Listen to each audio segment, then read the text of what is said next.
Welcome to the Mental Health Merienda, your snack-sized guide to mental health wellness. I'm Dr. Adeline Leon, licensed clinical psychologist specializing in neuropsychology. And I'm Michelle Young, licensed clinical social worker. So just a quick recap about us and our channel. Adeline and I are besties and two licensed mental health clinicians. Our channel is called the Mental Health Merienda because it is a reflection of our cultural backgrounds and what we envision for this show.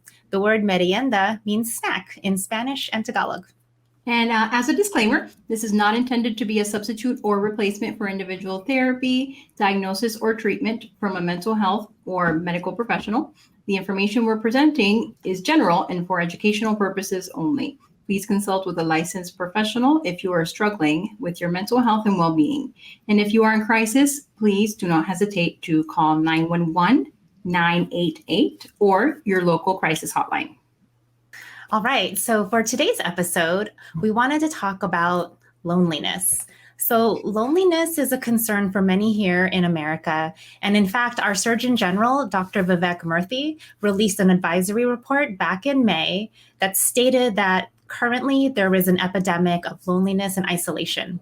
So these Surgeon General advisories are reserved for calling the American people's attention to critical public health issues that are of high concern. So this is actually a big deal to call loneliness an epidemic.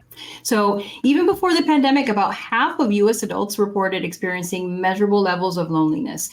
So a few surprising facts about the health risks that are associated with loneliness and poor social connection that come from this report. One is that lacking social connection can increase the risk for premature death to levels comparable to smoking 15 cigarettes a day. That's wild. Yeah, I know. More than half a pack of cigarettes a day is comparable to this.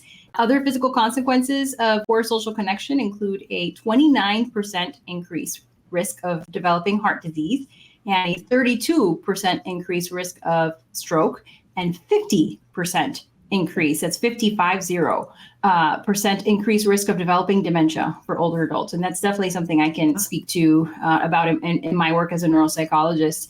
And having a smaller social network is also associated with an increased risk of developing type 2 diabetes or of other diabetic complications, such as kidney disease and heart attacks, because you do have a few complications related to developing diabetes. And so Dr. Vivek, in a New York Times opinions piece that he wrote in relation to this report, he actually admitted that he himself has struggled with loneliness. So you can imagine if the Surgeon General, if that's something that he struggles with, it's definitely something that's pretty pervasive. And there's a quote from him that really resonated with us. Loneliness is like depression, with which it can be associated. It can chip away at your self-esteem and erode your sense of who you are. That really gave a good sense of what that feeling can be with loneliness, and it can be very profound. Yeah, and I think anyone who's ever felt lonely can relate to that quote. I definitely, I think that quote's very telling. Yeah. Definitely. Loneliness isn't something that's unique to Americans. Other countries also struggle with loneliness and a lack of social connection. So worldwide, the overall loneliness rate is 33%. And Brazil is actually a country with the highest rate of loneliness at 50%. Yeah, I was not expecting to see Brazil when I looked up that statistic, but I found that across a few sources. Yeah. And then in Europe, the European Union is working on a pilot project to tackle loneliness, as it's also an issue there as well. They also describe it as an epidemic. And the country in Europe with the highest reported feelings of loneliness is Ireland. So they're at 20% of feeling lonely. So Japan also has a rapidly aging population and has also struggled with loneliness, which is made worse after the pandemic. There's actually a term for people who are lonely and live reclusive lives and are isolated called hikikomori. And then there's also another term which translates to lonely death, and that is kodokushi. So loneliness is something that's been happening frequently in Japan. I find it interesting, too, that there's even the term for lonely death in Japanese. That really gives you a sense of how much of an issue that has been, especially for the elderly there, which is very unfortunate. Definitely. Yeah. And so with social connection, I think what we're trying to say here is it seems it's pretty important to have social connections. And humans were meant to be socially connected to each other. And so a few other key takeaways from the Surgeon General's report regarding the benefits of social connectedness. I think before, a few minutes ago, I talked about some of the cons of not being socially connected. So now I'm going over a few of the pros. And so with social connection, that reduces the risk of premature mortality, which I think we've established that. It can predict better physical and mental health outcomes, ease stress. High levels of social connection can also influence health-related behaviors. And so I actually, when I read that, I think about in men, there are statistics that show that single men, they tend to die younger because I think, there's a few theories about why. Personally, I think it's because when men are married, they have, they're socially connected to their wives, and then also the wives' families or extended friends. And also you have a wife who is attuned to his health, and sometimes we may neglect ourselves. Men historically are known to be a bit more neglectful of their health, and so as wives, we're there to make sure that they actually follow up with their doctor's appointments as needed. I think you and I can attest can to definitely speak to that. I can too. So I think you're welcome, I think that's husband. a lot of what's You're welcome. Exactly. You're welcome. I'm keeping you alive longer. So I think that's a lot of what has to do with that personally. Educational and economic achievement are also impacted by connection. I think, again, having those connections with other people, especially who are more high achieving. So, Michelle, I think you and I are good examples of that. You provide good influences for each other and encourage each other. And then social connection is vital to community too, community health and success. So in communities with increased social connections, they tend to be more resilient when responding to disaster situations. And so for myself in Florida, we've been through quite a few hurricane watches and warnings. And I think in the community that I live in, where we know our neighbors and we are friendly and we talk to each other, if someone needs some sort of supplies or someone is needing help, I feel confident that that's something that we would provide for each other. And then lastly, people who are more socially connected, they experience greater economic prosperity and also reduced rates of crime and violence. Yeah, if you're more connected to community, there's less of wanting to steal from them or to inflict any harm because you actually know your neighbor or you know your neighbors. Yeah, I think you know your neighbors and you're not as likely to commit those kind of crimes against each other. Hopefully we wouldn't want to against your neighbors anyway. Right. But I think even more than that is that if you see something that seems unusual, I think if you do a checkup to them, you do a checkup. If you're not connected with them, say, oh, no, it's not really none of my business. I heard that some loud arguing, but it's none of my business. Versus if you do have a bit more of that social connectedness, you might just check in and say, is everything okay? Right. Something. Yeah. Or you notice when things are off, right? Like, they usually walk their dog every morning and I'm not seeing them. Let me go check on them and see if they're okay. Yeah. I mean, definitely I could see how that all of that is related. Yeah. And so when we think about some of these issues with loneliness, I think we've established that it's not just an issue in the US, but also worldwide. And so what can we do about that?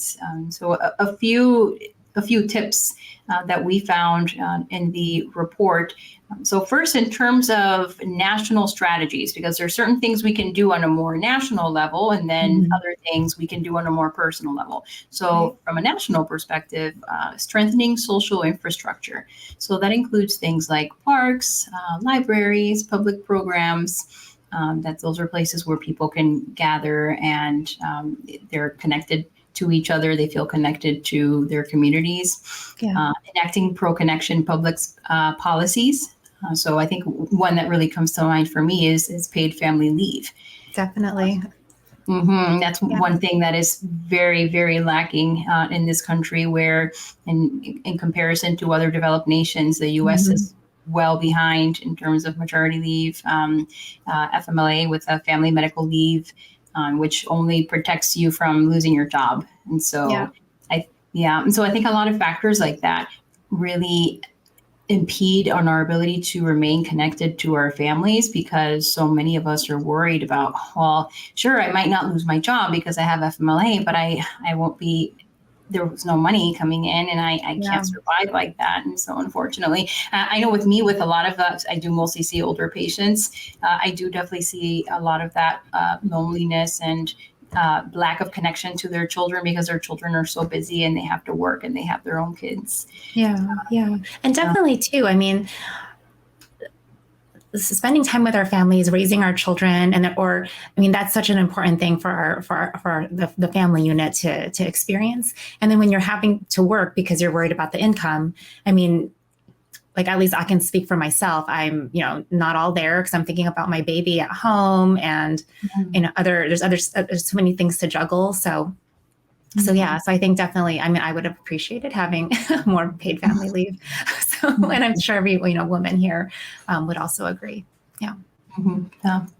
And then mobilizing the health sector to address the medical needs that stem from loneliness. And I personally do believe that there is a bit of a move toward that. I think it's very slow moving, but doctors' offices now, I'm not sure if it's a requirement across the board, but I'm seeing more doctors' offices that are administering screeners for depression and anxiety as part of the paperwork that you fill out, and just to make sure that they address those concerns. It doesn't get exactly at loneliness, but at least it's a start, I think. Yeah. Okay, that's interesting. I have to pay attention to that. I don't think I've noticed, at least not in my doctor's office. It's a bit more. Like I said, I don't think it's across the board, but I've seen it at a few doctor's offices. Too. And making sure that we reform digital environments that are. That's a big one. Definitely, I agree. And critically evaluate our relationship with technology. I think that when it comes to technology and loneliness, that is a huge factor that so far, I think we would be remiss to not mention that, and particularly the effect that it has on young people, on adolescents. And we most definitely will be doing a separate episode on that, because there are many issues going on with adolescents in the US, I imagine throughout the world as well, and especially related to loneliness and technology. Yeah, especially made worse after the pandemic. Again, yes, definitely. Yeah. And so deepening our knowledge through more robust research into the issue. And so I think hopefully that's part of what we can do here, is informing people about what's going on, because you can't correct an issue if you aren't really aware of exactly how significant it is. And I think that was part of the Surgeon General's point when he released this report, is making sure that this is more widely known. And then lastly, cultivating a culture of connection. And so I think when you consider all of the things I just finished going through, I think all of those would be included in that, creating that culture of connection. Yeah. So on a personal level, what can we do to address loneliness? So one of the things we can do is invest time in nurturing our relationships through consistent, frequent, and high quality engagement with others. So I think this is really important. Having those deep connections, having those deep conversations, meaningful conversations with our loved ones. An example that comes up for me is I had a client who was a child, and she had complained that her mother was just forcing her to not be in her room so that they could all be together as a family in the living room or in the dining room or what have you. But her biggest complaint, what was that? Oh, teenagers hate that usually. Yeah, they get told to leave their rooms. Her mom told her to do that. Yeah. However, I mean, what she pointed out was that, well, everyone's on their phones. My mom, my dad are on their phones or on their laptops. My sister's on their phone. So even though they were all in the same room physically, they weren't having conversations. They weren't talking to each other. No one was asking each other how your day went. So it kind of just seemed like a silly, arbitrary rule for her. And I can kind of see that high quality. It wasn't. There's no high quality engagement with others. So that's what that interaction was missing. So definitely, as much as we can build on when we're spending time with our loved ones, making sure it's those high quality interactions is something to help combat loneliness. Another thing we can do is minimize distraction during conversations to increase the quality of time that we spend with others. So I know you taught me a word today called phubbing, phone snubbing. Phone snubbing. Which is, if you're having, like, let's say you and I were talking and then you started to like look on your phone and you were scrolling through your phone. So you're phone snubbing me as I'm having a conversation with you, and that's actually kind of rude. I would take offense if someone did that to me. So trying to be mindful of our phones, because I know we're very attached to our phones these days, all people of all ages. So minimizing those distractions. Or it could be receiving a text while you're in the middle of a conversation. And so I think for a lot of us, something that we could be better at is when a text feels so urgent. You hear that ding and you're like, oh. Yeah. Honestly, it's almost kind of like a Pavlovian response. Exactly. You hear that ding, I got to have to respond and grab it. Yeah, it's classical conditioning. And so I think that's something we really have to make an effort to disconnect ourselves from that and to not hear that little ding, that little chime, and automatically go and check our phones. I do think that's probably what's going on a lot of times with the phubbing is just in a conversation with someone, your phone dings, you get the text message, you start responding, and you forget you were in the middle of a conversation with someone else. Right. And I think at least in my home, because I do have kids, having phones on silent, turning off notifications, because I know if I keep hearing dings and thinking is it work? Is it, what the issue is, then I would be guilty of that. So that, that could be something that as easy as turning off notifications and silencing and things like that would, I think, help as like a simple way to do that. stop. Another thing we can do is seeking out opportunities to serve and support others. And I think this is actually a really good one. So what can you do to actually get out there and help your friends and family to actually spend time with them? How can you be more present in the community? How can you participate more in the community? I think of like volunteering is a great way to, boost those connections with the community. You meet new people. That's something I think for people who are lonely would be a positive thing to do, is to volunteer and to see how you can participate in your community. Another thing is to be responsive, supportive, and practice gratitude. And I think we've talked about this before, practicing gratitude and reflecting on what's good, reflecting on your values and the kind of interactions and the kind of conversations you want to have so that you can actually go out and pursue those is also helpful in combating loneliness. And I think that's something that we, in American society, the tradition is to do that on Thanksgiving. But I think what we're saying is, Thanksgiving, traditionally people spend it with their family, you're having dinner together, and you do practice gratitude. That's the purpose of the day. But I think to do something similar to that, but on a regular basis instead of just once a year. Yeah, like daily or weekly. And I think practicing gratitude, maybe this is like a future episode, is has a positive benefit to one's mental health as well. Definitely. And this is actually an interesting one that was listed, was actively engage with people of different backgrounds and experiences to expand your own understanding and relationship with others. I think it's, even though where I live in Los Angeles, where it's pretty diverse, but then you'll see a lot of people who, like, their group of friends is, not diverse to say the least. So the more you can expand your circle and learn about other people's diversity, have diverse friendships and diverse relationships, I think is important and benefits you and benefits your knowledge and understanding of people. I think that's how we foster understanding of each other, and that's how we increase and I want to say tolerance. I would like to go beyond tolerance, but just increase our empathy for each other and the different struggles that people have based on their backgrounds. And so definitely having those relationships would really help with that. Yeah. And I think for us, starting this community, building that diversity in this mental health space and having these conversations with two women of color is also something that we intended to do purposefully. Two women of color but still very different backgrounds, with me being Latina and then with you being Asian, and that it was, yes, diverse but different still. Similar but different. Similar but different. I mean, we definitely have we've talked about this with the similarities and how we've been brought up, but then also there's differences. But then, I mean, having like this relationship and then just having a more diverse space to have these conversations in the mental health space is what we wanted to do. So Yeah. So, okay.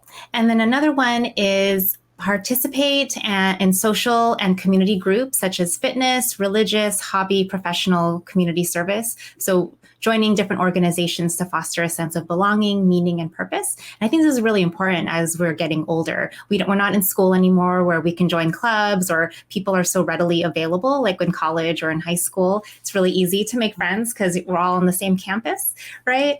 As adults, it gets harder to do that. So I definitely have noticed, people joining like pickleball or these different like fitness classes and activities. I have some friends who join like adult soccer leagues, and that's, they meet friends. We have a mutual friend. Who plays adult soccer. Yeah. When I think about that with community, with social groups, the one religion is one that stands out to me because and on a national level, the involvement in church services has gone down significantly. And I'm not necessarily advocating for that. Everyone has their own different religious beliefs and different beliefs about organized religion. But I think maybe it's more of the issue is that while that has gone down, there hasn't been something comparable to replace that. And so if people are less involved in church, well, maybe they're more involved in some other activities that have replaced that. And we haven't really been seeing that. And so I think that's really part of that, what's really contributing to that. Yeah. And actually at least in my family, like the older generation in my family, all very religious, but then that's where their network is. That's where their friendships are. And when, when they were going through their ups and downs, it's that group of people, that those friend groups that they've made in their church community has been really supportive during like times of difficulty. I had like a funeral that I had to go to recently, and it was really that church group that stepped up and supported my family member. So yeah, I don't think we have something as equivalent for our generation. We don't. And I think that's something that's really lacking. I can say just briefly with my husband, who grew up very religious, most of his friends, he met a few in school, but I would really say that most of them, he actually knows them from church, and he's still friends with them now in his late 30s. Another one that was mentioned in this report to help loneliness on a personal level is to be open with your healthcare provider. So as you were saying that you're noticing that, people are starting to screen for or something along loneliness or depression. So being open with your healthcare provider about significant social changes in your life. So letting them know what's going on, or maybe that is something that they can do more about, is if you are feeling lonely and if that is leading to depression or other mental health disorders. That's something that your provider could also screen for, and then also hopefully make referrals. Yeah, I receive quite a few referrals from primary care, and when I read through the notes, it's patients who have a long-standing relationship with their PCPs, and they feel comfortable being open with them, and it's that they're expressing things about loneliness and that they're having trouble with memory, and so they end up being referred to me. And sometimes the primary care will refer straight to psychotherapy, and that could be very beneficial, or psychiatry, whatever it might be. Yeah. Okay. And then the last thing that was mentioned was seeking support during times of struggle. So if you're struggling with loneliness or isolation, then reaching out to a family member, reaching out to friends, a counselor, or, a licensed professional. And also, we've mentioned this in our disclaimer, so also calling 988, calling 911, or some sort of crisis hotline. So those are some things that were mentioned in the advisory report that people can do on a personal level to address loneliness. And so we wanted to wrap this up by giving one more quote from Dr. Murthy from the Surgeon General's report that I think really encompasses everything related to loneliness, which is, finally, we have to take steps in our personal lives to rebuild our connection to one another. It could be spending 15 minutes each day to reach out to people who we care about, introducing ourselves to our neighbors, checking on coworkers who may be having a hard time, sitting down with people of different views to get to know and understand them, and seeking opportunities to serve others, recognizing that helping people is one of the most powerful antidotes to loneliness. And so I think that really resonated with me, and I think is a really nice way of encompassing everything. Yeah, and I think when you break it down in that way, spending 15 minutes a day trying to reach out to people, having conversations with people, checking up on your neighbor, that doesn't sound that onerous. It doesn't sound like it's that hard, right? So it's just about actually dedicating that time to it. And like everything else in life, I think recognizing that it's important and that it's deserving of a few minutes of our day. Yeah. Kind of like exercise or kind of like eating healthy. Yeah. Like these are those general things that you can do to also, that's just also good for one's mental health. Mm-hmm. Yeah. Yes.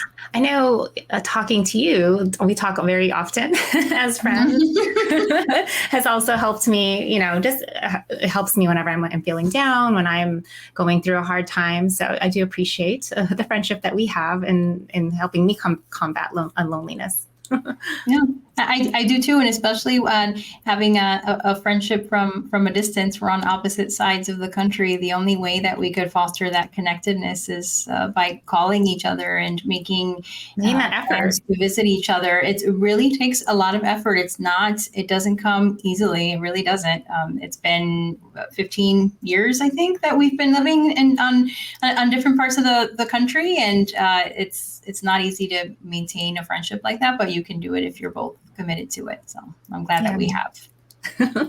All right. So that is all that we have for today. So again, I'm Michelle Young, licensed clinical social worker. And I'm Dr. Adeline Leon, licensed clinical psychologist.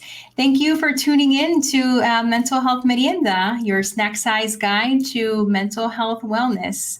And make sure you press that subscribe button, and we'll see you next time. All right. Bye. Bye.